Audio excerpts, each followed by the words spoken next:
जय हिंद। आज हम लोग आप लोगों के समझ जो है कि सीरीज लेके आए हैं। ये सीरीज जो है इकोलॉजी एंड इन्वायरमेंटल का है। ठीक है, पारिस्थितिकी एवं पर्यावरण का सीरीज है। इसमें जो हम लोग के अच्छे अच्छे क्वेश्चन आते हैं, बहुत सारे समान अध्ययन के अंतर्गत ये भी क्वेश्चन, इससे भी क्वेश्चन पूछे जाते हैं। बहुत ही अच्छी सीरीज है ये भी। और इसको इसमें जो भी क्वेश्चन बनते हैं इसको हम लोग इग्नोर नहीं कर सकते हैं। ठीक है, तो इग्नोर हम लोग इसको नहीं कर सकते हैं, तो इसको भी देखना बहुत ही ज़रूरी होता है। और सारे क्वेश्चन, सारे पेपर में जो है कि वनडे एग्जाम जितने भी होते हैं उनमें सारे क्वेश्चन ये आते ही आते हैं। तो इसलिए हम लोग ये सीरीज़ लेके आए हैं। और इसमें जो भी प्रीवियस क्वेश्चन पिछले साल या पिछले साल मतलब जो भी प्रीवियस क्वेश्चन पूछे गए हैं आज तक इससे रिलेटेड सारे पेपर में, एक ही पेपर नहीं है, इसमें बहुत सारे पेपर हैं। आप लोग देख सकते हैं IRS 2008 भी दिया है, यूपी PCS 2012 भी दिया है, बहुत सारे यूपी टेट भी दिया है, CTET भी दिया है। अदर एग्जाम के भी जितने भी हैं, SSC CGL है, LDC है और CDS भी है इसमें। तो बहुत सारे एग्ज़ाम के इसमें जो हैं, तो इसको हम लोग इग्नोर नहीं कर सकते हैं। इसी को देखते हुए आज हम लोग स्टार्ट कर रहे हैं ये सीरीज़। और आज का हमारा एक अच्छा सा कोटेशन है जो स्वामी विवेकानंद जी के द्वारा लिखा गया है। ठीक है, तो उनकी लाइनें हैं जो कुछ, ठीक है, उसको ध्यान से सुनिएगा कि controlling mind is not a one days job but it needs a regular and systematic practice. It come under control when there is a feeling of oneness with God. ठीक है, ये इनका कोटेशन है। इसको हम हिंदी में आप लोगों को ट्रांसलेट कर दे रहे हैं कि नियंत्रक मन एक दिन का काम नहीं है, लेकिन इसके लिए नियमित और व्यवस्थित अभ्यास की आवश्यकता होती है।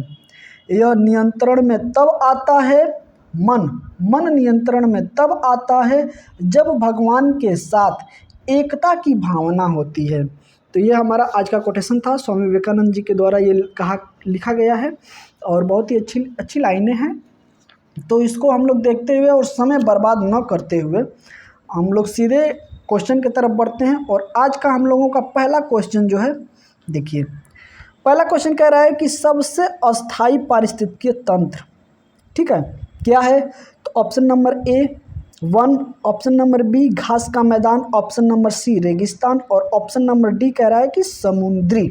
ठीक है, तो पारिस्थितिकीय तंत्र जो होता है ये सबसे ज़्यादा अगर कहीं पे पाया जाता है तो ये कहाँ पाया जाता है? समुद्र में पाया जाता है। ठीक है, तो is the right answer D, क्या हो जाएगा? समुद्र।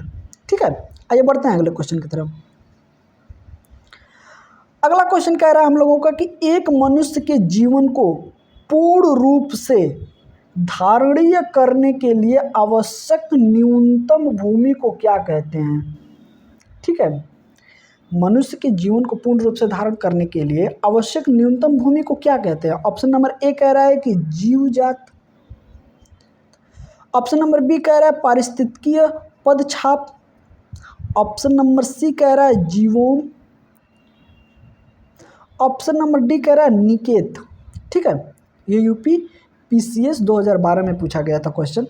तो इसका जो है कि हम लोगों को न्यूनतम भूमि को जो कहते हैं वो पारिस्थितिकीय पदछाप कहते हैं। ठीक है, is the right answer B, पदछाप कहते हैं, पारिस्थितिकीय पदछाप कहते हैं। ठीक है, is the right answer B। आइए बढ़ते हैं अगले क्वेश्चन की तरफ। अगला क्वेश्चन हम लोगों को कह रहा है कि भारत में पारिस्थितिकीय असंतुलन, ठीक है, का निम्नलिखित में से कौन सा एक प्रमुख कारण है जो प्राकृतिक जो हम लोगों को दी है पारिस्थितिकी के अनुसार, तो वो उसको असंतुलन करने का कौन सा एक कारण है? ऑप्शन नंबर A कह रहा है कि वनोन्मूलन, ऑप्शन नंबर B कह रहा है मरुस्थलीकरण, ऑप्शन नंबर C कह रहा है बाढ़ एवं अकाल, ऑप्शन नंबर D कह रहा है वर्षा की परिवर्तनशीलता, ठीक है, तो इसका हम लोगों का राइट आंसर हो जाएगा A, is the right answer A, वनोन्मूलन। ठीक है, वनोन्मूलन, तो is the right answer A। ठीक है, आइए बढ़ते हैं अगले क्वेश्चन की तरफ। अगला क्वेश्चन हम लोगों को कह रहा है कि निम्नलिखित में से कौन सा एक विश्व का विशालतम पारिस्थितिकीय तंत्र है? विश्व का बोल रहा है पारिस्थितिकीय तंत्र। तो ऑप्शन नंबर A समुद्र, ऑप्शन नंबर B घास का मैदान, ऑप्शन नंबर C वन और ऑप्शन नंबर D पर्वत। ठीक है, अभी हम लोगों ने क्वेश्चन नंबर शायद एक ही था या और कोई मतलब इसके ऊपर अभी जो क्वेश्चन है उसी में हम बताए थे कि समुद्र जो है विश्व का सबसे विशालतम पारिस्थितिकीय तंत्र है। ठीक है, पारिस्थितिकीय तंत्र के अंतर्गत आता है। तो इज द राइट आंसर ए। ठीक है, आइए बढ़ते हैं अगले क्वेश्चन की तरफ। अगला क्वेश्चन जो कह रहा है ये यूपी टेट 2014 में पूछा गया था और ये क्वेश्चन कह रहा है कि पारिस्थितिकीय तंत्र का उदाहरण है। ये आप लोग देख सकते हैं यूपी टेट 2014 में पूछा गया था। तो कि तंत्र का उदाहरण है तो ऑप्शन नंबर ए वायु, ऑप्शन नंबर बी तालाब, ऑप्शन नंबर सी जल और ऑप्शन नंबर डी मृदा। तो इसमें जो आएगा पारिस्थितिकीय तंत्र का उदाहरण वो क्या हो जाएगा? मृदा। मृदा is the right answer D, मृदा। ठीक है, आइए बढ़ते हैं अगले क्वेश्चन की तरफ। अगला क्वेश्चन जो कह रहा है ये भी आप लोग देख सकते हैं यूपी टेट 2014 में ये भी पूछा गया है कि कौन जीवीय कारक नहीं है। ठीक है, तो ए पेड़ पौधे, बी जंतु, सी सूक्ष्म जीव, डी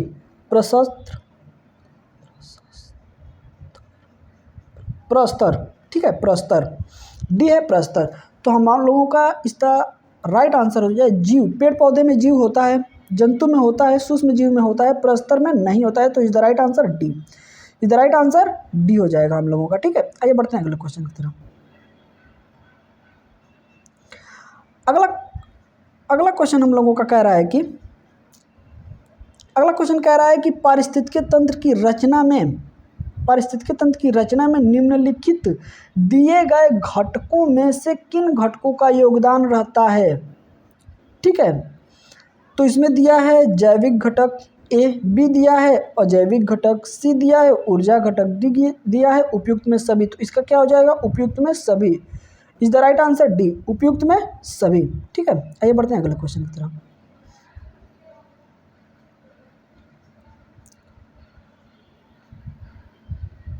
तो अगला क्वेश्चन हम लोग देख सकते हैं।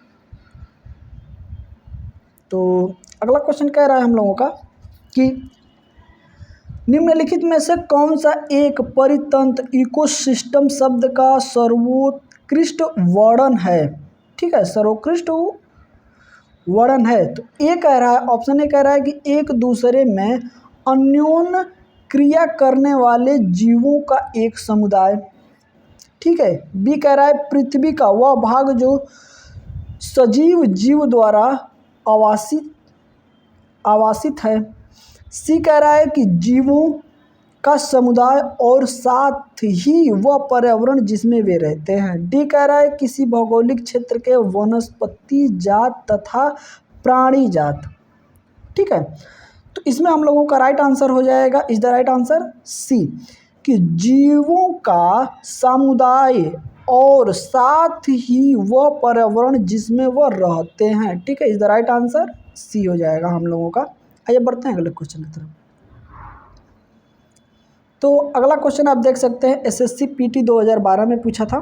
ठीक है, तो ये क्वेश्चन कह रहा है कि निम्नलिखित में से कौन सा कार्य मनुष्य द्वारा किया जाने वाला है जो पारिस्थितिकीय संतुलन में बाधा डालता है। ठीक है, ऑप्शन नंबर ए कह रहा है वन महोत्सव, ऑप्शन नंबर बी कह रहा है वन रोपण, ऑप्शन नंबर सी कह रहा है लकड़ी काटना, ऑप्शन नंबर डी कह रहा है सामाजिक वानिकी। तो ये तीनों तो वन महोत्सव मनाना ये समझदारी की बात है, क्योंकि लोगों में जागरूकता फैलाना ये जरूरी है।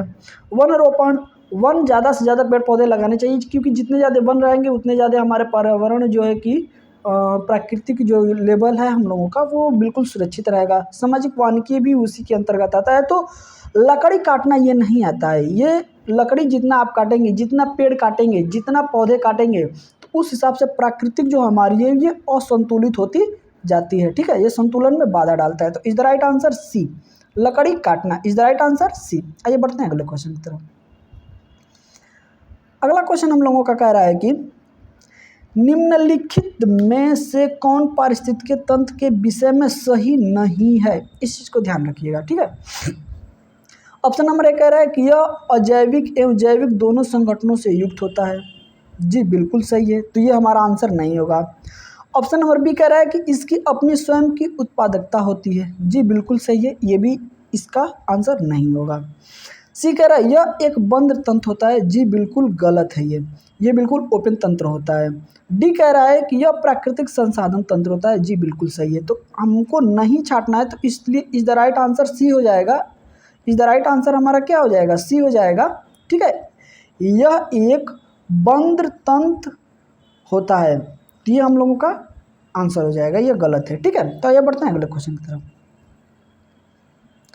अगला क्वेश्चन हम लोगों का कह रहा है कि एक भौगोलिकीय क्षेत्र में सभी पारिस्थितिकी तंत्र को एक साथ लेकर एक अधिक बड़ी यूनिट बनाते हैं, इसको क्या कहते हैं? तो ऑप्शन नंबर ए कह रहा है कि जैवमंडल, ऑप्शन नंबर बी कह रहा है भूभाग, ऑप्शन नंबर सी कह रहा है जीवोम, ऑप्शन नंबर डी कह रहा है समुदाय। तो ये जो होता है ना, ये हम लोगों का जैवमंडल आ जाएगा, जो भौगोलिक के सभी पारिस्थितिक तंत्र को एक साथ लेकर अगर अधिक सबसे बड़ी अगर यूनिट मतलब सबसे बड़ा स्थान अगर बनाते हैं, तो उस चीज़ को हम लोग कहते हैं जैवमंडल। Is the right answer A. आइए बढ़ते हैं अगले क्वेश्चन की तरफ। अगला क्वेश्चन हम लोगों का कह रहा है कि निम्न में से एक संसार का विशालतम पारिस्थितिक तंत्र बनाते हैं।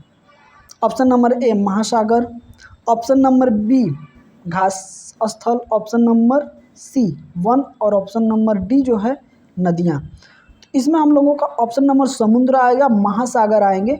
ये सबसे बड़ा विशाल पारिस्थितिकी तंत्र बनाते हैं। Is the right answer A महासागर। Is the right answer A महासागर। ठीक है, तो आइए बढ़ते हैं अगले क्वेश्चन। तो आइए हम लोगों का अगला क्वेश्चन है, अगला क्वेश्चन को हम लोग देखते हैं। अगला क्वेश्चन कह रहा है कि प्रकाश संश्लेषण के दौरान प्रकाश सुग्राही कारण के रूप में निम्नलिखित में से काम करता है। ठीक है, काम करता है, ये चीज़ ये कह रहा है। तो आइए इसको देखते हैं हम लोग। इसमें ऑप्शन नंबर ए कह रहा है कि पर्णहरित chlorophyll, option number B chlorine, option number C oxygen और ऑप्शन नंबर डी कह रहा है नाइट्रोजन। ठीक है, तो प्रकाश के दौरान जब भी पेड़ पौधे जो होता है प्रकाश संश्लेषण में जो है कि क्लोरोफिल के कारण जो है कि अपना भोजन बनाते हैं, ये सभी लोग जानते हैं। ठीक है, तो इसका इज द राइट आंसर ए हो जाएगा, पर्णहरित क्लोरोफिल। ठीक है, आइए बढ़ते हैं अगले क्वेश्चन की तरफ।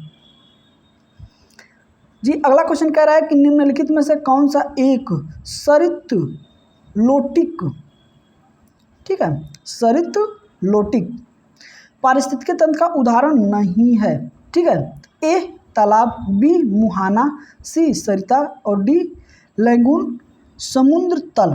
तो इसमें हम लोगों का राइट आंसर हो जाएगा तालाब। ठीक है, तालाब जो है ये नहीं है, बाकी मुहाना पे जो होता है वो होता है। ये लैगून जो समुद्र के किनारे होती है, जो औछाद जो उतु करते हैं, जो कटा हुआ भाग होता है, उसमें मिट्टी किसी न किसी तरह से जुड़ जाना और पीछे जो है पानी जमा हो जाना, लैगून झील कहलाता है। सरिता जो है उसी के अंतर्गत आता है, जो झरना होता है। ठीक है, मुहाना हम लोगों का हो गया, तो इस द राइट आंसर ए हो जाएगा तालाब। आइए बढ़ते हैं अगले क्वेश्चन की तरफ।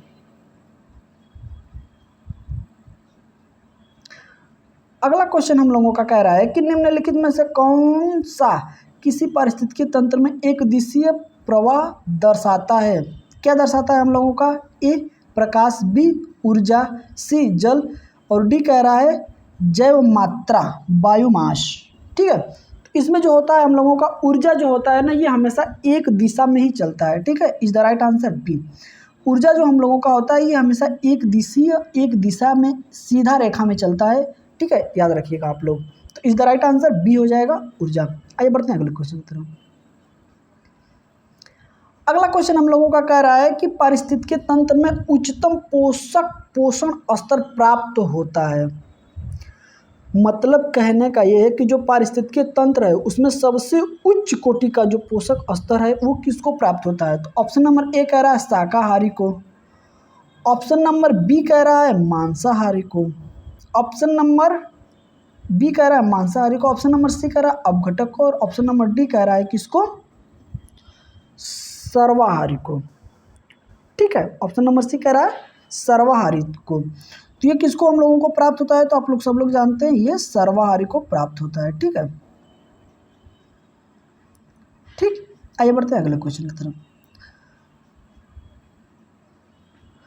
अगला क्वेश्चन हम लोगों का कह रहा है कि अगला क्वेश्चन हम लोगों का कह रहा है कि निम्नलिखित निम्नलिखित में से कौन सा एक मूल तत्व पत्ते के हरे वर्णक में स्थित रहता है? ठीक है, इसमें दिया है कि ए मैग्नीशियम, बी दिया है फास्फोरस, सी दिया है लौह और डी दिया है कैल्शियम। तो जो भी वो लोग हरे रहते हैं, हरे पत्ते जो रहते हैं क्लोरोफिल के कारण तो अपना भोजन बनाते हैं, लेकिन उसमें जो है ना फास्फोरस रहना बहुत ही ज़रूरी होता है। क्या होता है? Is the right answer B हो जाएगा हम लोगों का, फास्फोरस। ठीक है, आइए बढ़ते हैं अगले क्वेश्चन की तरफ।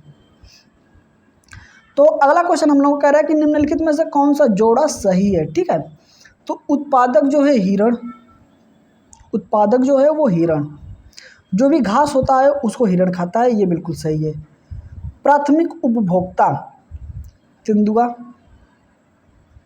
हिरण को तेंदुआ खा सकता है, लेकिन प्राथमिक उपभोक्ता जो कह रहा है, ठीक है, तेंदुआ बिल्कुल सही है। द्वितीयक उपभोक्ता घास, क्या कह रहा है ये? देखिए, अच्छा सही है, प्राथमिक उपभोक्ता हिरण, बिल्कुल गलत है। ठीक है, प्राथमिक उपभोक्ता हिरण नहीं होता है, उत्पाद जो है हिरण नहीं होता है, ये उपभोक्ता होता है। प्राथमिक उपभोक्ता हिरण होता है, प्राथमिक उपभोक्ता तेंदुआ, तेंदुआ न हिरण होता है। द्वितीयक उपभोक्ता घास, घास उत्पाद होता है न कि उपभोक्ता होता है। तीसरा कह रहा है कि अपघटक बैक्टीरिया, ये बिल्कुल सही है जोड़ा, is the right answer D हो जाएगा। हिरण जो होता है, जैसे क्या होता है ना, पहले प्रकाश में जो भी है कि पेड़ पौधे पालो और घास उगते हैं उनको खाता है, चूहा खाएगा, बकरी खाएगी, भैंस खाएगी, बकरी खाएगी, गाय खाएगी, भेड़ खाएगी, मूस खाएगा, और जो है कि हिरण खाएगा। ये प्राथमिक उपभोक्ता आ जाएंगे। उत्पाद हो गया पेड़ पौधे, प्राथमिक उपभोक्ता जो हो जाएगा ये लोग हो जाएंगे। द्वितीय उपभोक्ता जो इसमें हो जाएगा सांप हो जाएगा, फिर भेड़िया हो जाएगा।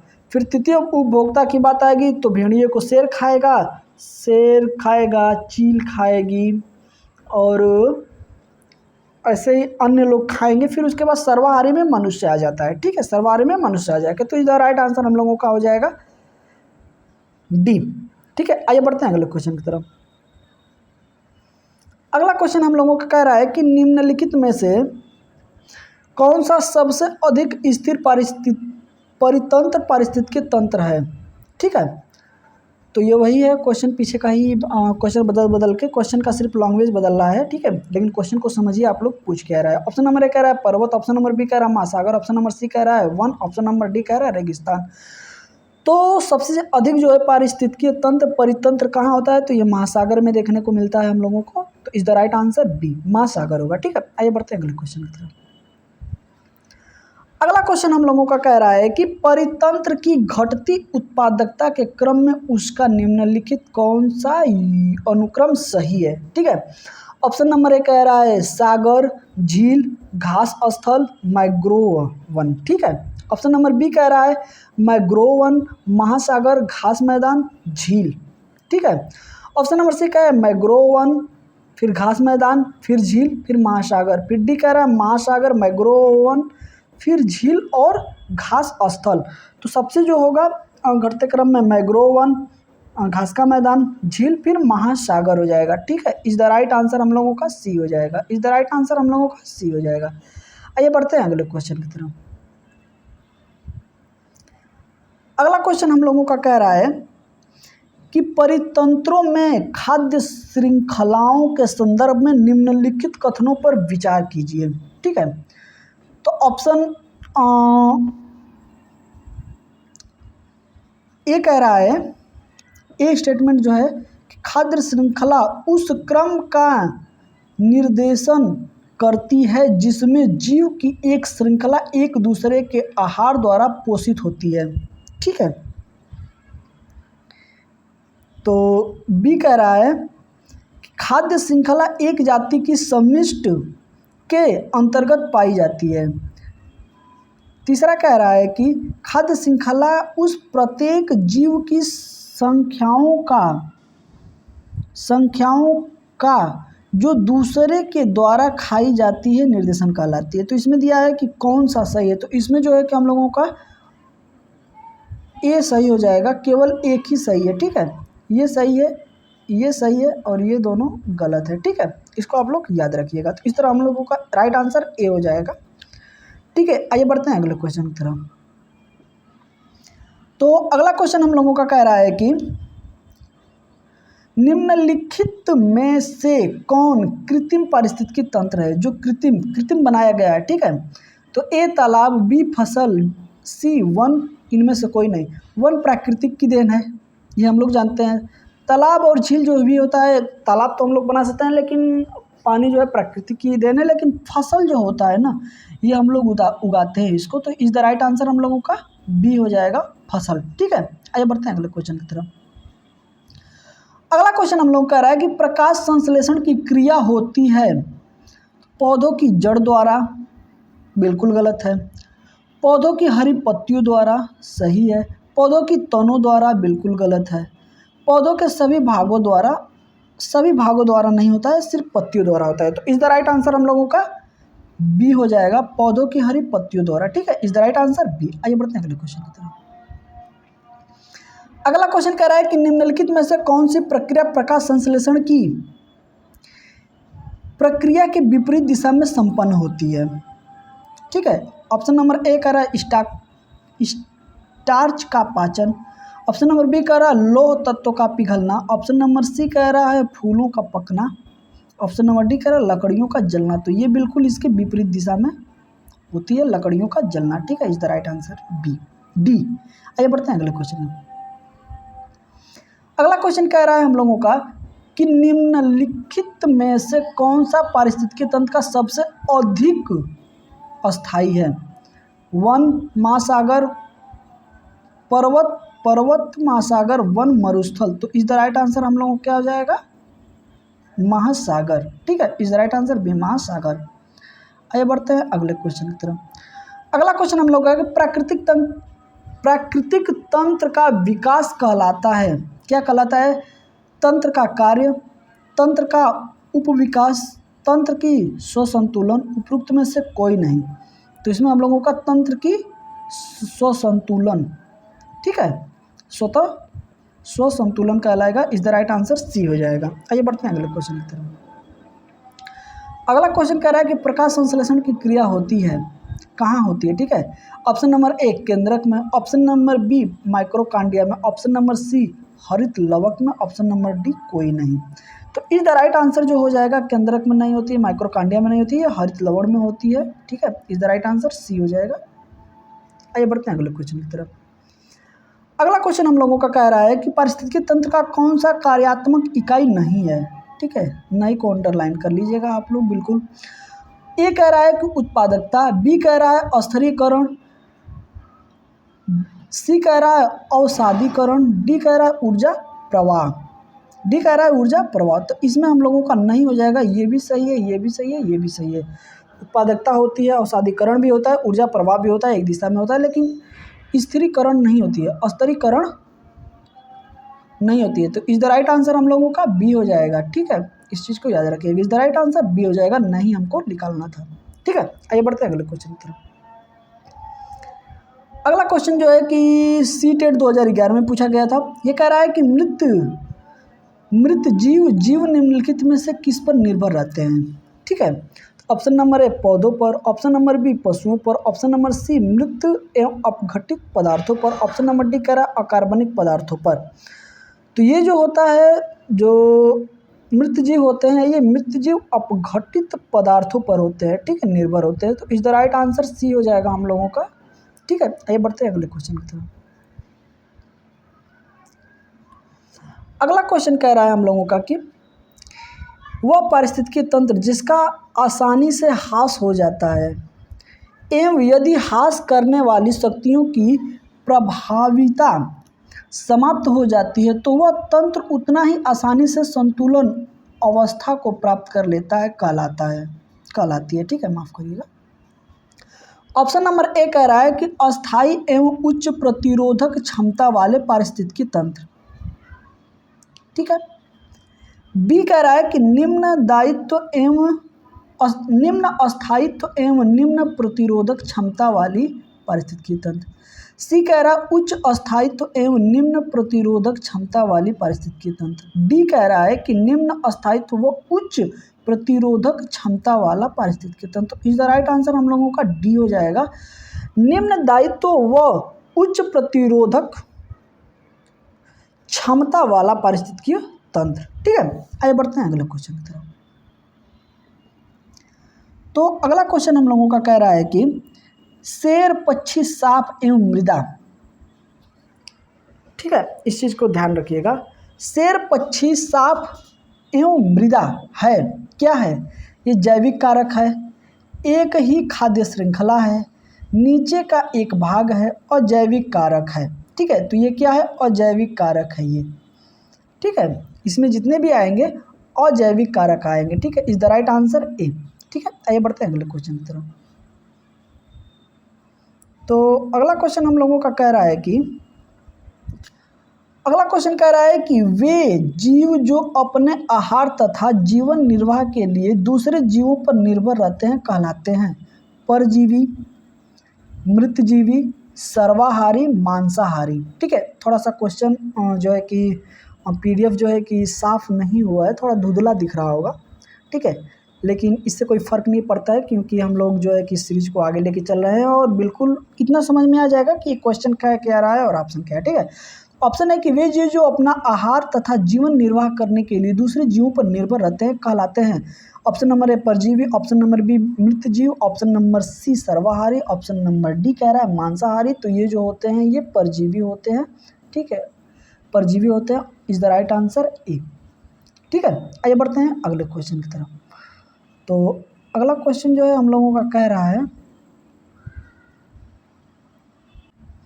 तो आइए हम लोग बढ़ते हैं अगले क्वेश्चन की तरफ। अगला क्वेश्चन जो हम लोगों का कह रहा है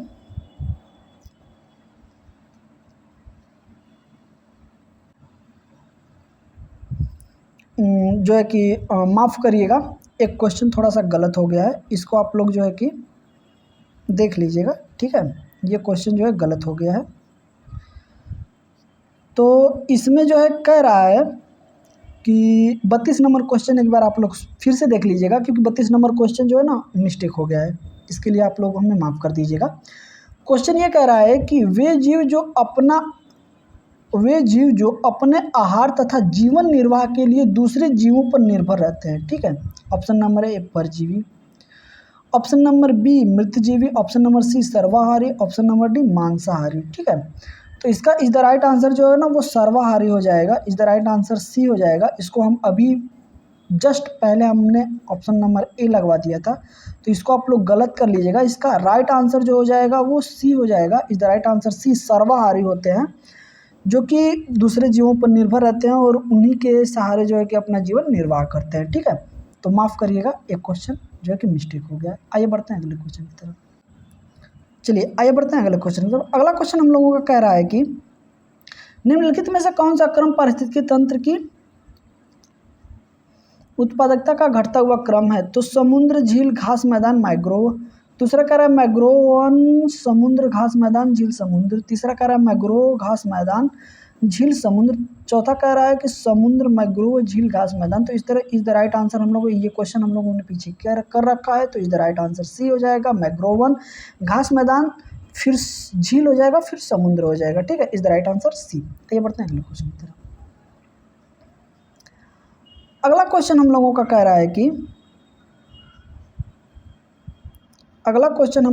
रहा है कि दिन के समय में हरे पौधे कार्बन डाइऑक्साइड के स्थान पर ऑक्सीजन वातावरण में छोड़ते हैं, इसका प्रमुख कारण है। ठीक है, जो हरे पौधे दिन में ऑक्सीजन छोड़ते हैं, कार्बन डाइऑक्साइड लेते हैं, उसका मुख्य कारण क्या है ये पूछ रहा है। तो ये दिया है कि हरे पौधे में रात में श्वसन की क्रिया संपन्न नहीं होती। ठीक है, होती है, उल्टा होता है।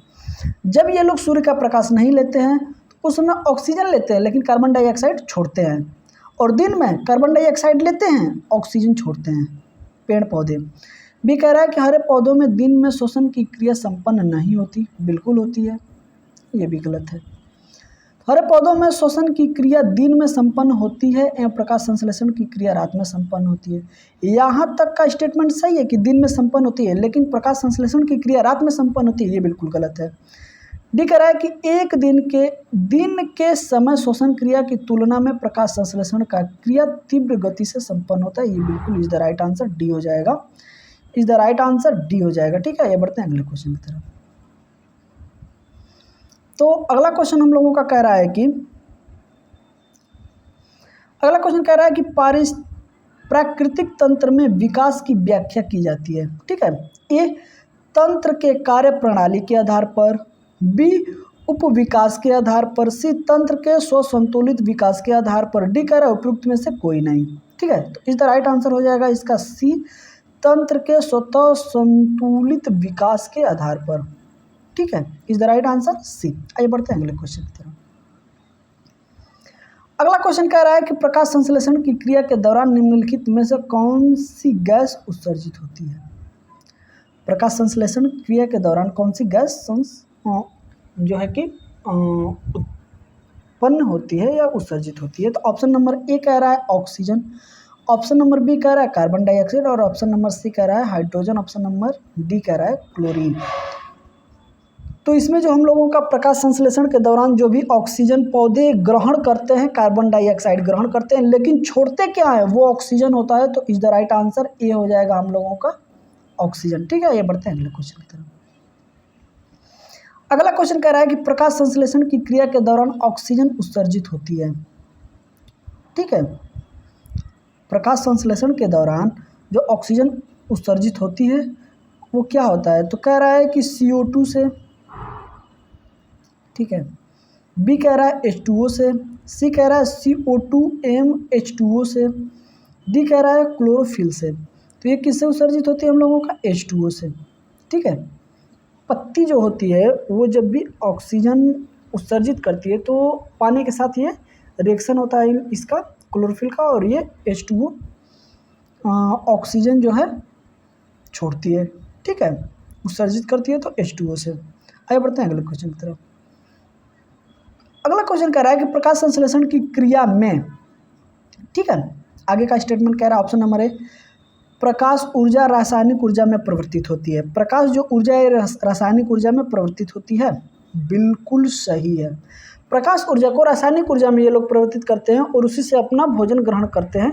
ठीक है, तो इज द राइट आंसर ए हो जाएगा। अगला आगे का भी ऑप्शन हम लोग 3 देख लेते हैं। तो ऑप्शन नंबर बी कह रहा है कि रासायनिक ऊर्जा प्रकाश ऊर्जा में परिवर्तित होती है, बिल्कुल गलत। रासायनिक ऊर्जा विद्युत ऊर्जा में परिवर्तित होती है, बिल्कुल गलत। प्रकाश ऊर्जा यांत्रिक ऊर्जा में परिवर्तित होती है, बिल्कुल गलत। इज द राइट आंसर ए। ठीक है, आगे बढ़ते हैं अगले क्वेश्चन की तरफ। तो अगला क्वेश्चन हम लोगों का कह रहा है कि प्रकाश संश्लेषण के लिए आवश्यक है, क्या आवश्यक है, O2, CO2, N2, CO। तो क्या आवश्यक, कार्बन डाइऑक्साइड CO2 हम लोगों के लिए प्रकाश संश्लेषण के लिए आवश्यक है। ठीक है, CO2। आगे बढ़ते हैं अगले क्वेश्चन की तरफ।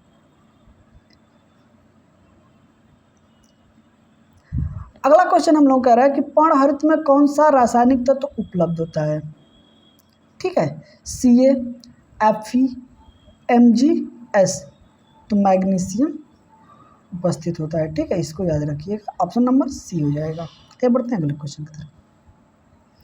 अगला क्वेश्चन कह रहा है कि वह प्रक्रिया जिसके द्वारा पौधे अपना भोजन बनाते हैं कहलाता है कार्बोहाइड्रोलाइसिस, बी कह रहा है metabolic synthesis, option number C कह रहा है प्रकाश संश्लेषण, ऑप्शन नंबर डी कह रहा है कोई नहीं। तो is the right answer C हो जाएगा, प्रकाश संश्लेषण। Is the right answer C, प्रकाश संश्लेषण। आगे बढ़ते हैं अगले क्वेश्चन की तरफ।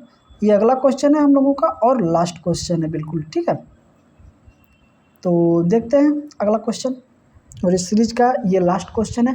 इसमें अभी क्वेश्चन खत्म नहीं हुए, इसमें बहुत सारे क्वेश्चन हैं। तो अगला क्वेश्चन हम अगली सीरीज में लेके आएंगे और लास्ट इस सीरीज का लास्ट क्वेश्चन देखते हैं। ठीक है, तो लास्ट क्वेश्चन कह रहा है कि प्रकाश संश्लेषण की क्रिया संपन्न होती है नीले एवं लाल रोशनी क्षेत्र में, बी कह रहा है हरे एवं पीले रोशनी के क्षेत्र में, सी कह रहा है नीले एवं नारंगी रोशनी के क्षेत्र में, और डी कह रहा है हरे एवं नीले रोशनी के क्षेत्र में।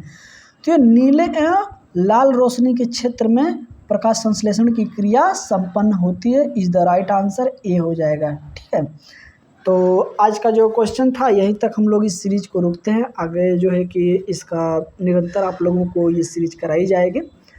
तो ये सीरीज आज आप लोगों को कैसी लगी आप लोग कमेंट करके ज़रूर बताइएगा, और अपना रेशियो ज़रूर बताइएगा कि इसमें कितने क्वेश्चन आपको आ रहे थे जो आपने सही किया था। ठीक है, तो मिलते हैं फिर अगला सीरीज लेके और नए क्वेश्चन के साथ आपसे रूबरू होंगे।